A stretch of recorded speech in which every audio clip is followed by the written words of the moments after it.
Hello good people guys, কিতা করা সবাই ভালো আসুনি। তো আজকে জানি আমরা সকালে ঘুম থেকে উঠিয়া উঠছি। তো আমি কিতা করছি জানি, ঘুম থেকে উঠিয়ে আমরা চাটা খাওয়ার লাগে বুঝছি, দুধ আনতাম। তো খাই নিয়ে পেয়েছি আমরা তো, মানে গরুর দুধ নাই বুঝছেন বর্তমানে। তো চা খাবার লাগে দুধ আনে, তো 10 টাকা দুধ আছে জানি, তার 2 প্যাকেট আনা লাগে। 2 প্যাকেট দুধ দিন আনি, মাত্র আমরা 3-4 জনের চা খাই, ওরা দুধ লাগে বুঝছেন। তো দুধ চাও খাইয়া বুঝছেন, এখন বাদে আমরা ওর ডিম আছে নানি, মানে আলু দিয়ে ডিম দিয়ে খাইতে একটা মজা আছে নানি, ওটা বাক্কা মজা লাগে খাইতে।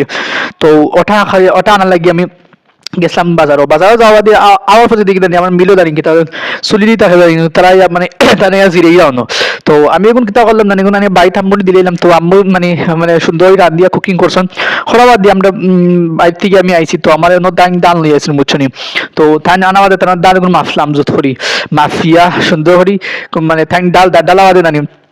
তো তাই মানে বস্তা থেকে নাই যত ডালটা টুকরির ডালে বাদে গাড়ির ডাল বা, তো তাই গাড়ির ডালা বাদে আমি মেশিন স্টার দিলাম। স্টার দিয়ে তার সুত করি, আর এই ভিত্তিকে দেখি জানি গেছিল কি কারেন্ট, আর মানে কারেন্ট গেছিল কি জানি। তো আমরা কত সময় বোয়াত আসলাম, মানে আধা ঘন্টা লাগবে। তো আমরা তো গসব ফললাম, মানে মানে কারেন্ট গেছে গিয়ে সময় দিত। তারপরে কত সময় বাদে কারেন্ট আইছে। তো কারেন্ট আবাদে মেশিন স্টার দিলাইছি, স্টার দেওয়া বাদে আমি নব্বইতে আছি। আর বাকি সাইডে আছে না, কুকুর আছে না, কুকুর দিন ওটা গেছে নবাদি দৌড় তুলি তারা লইয়া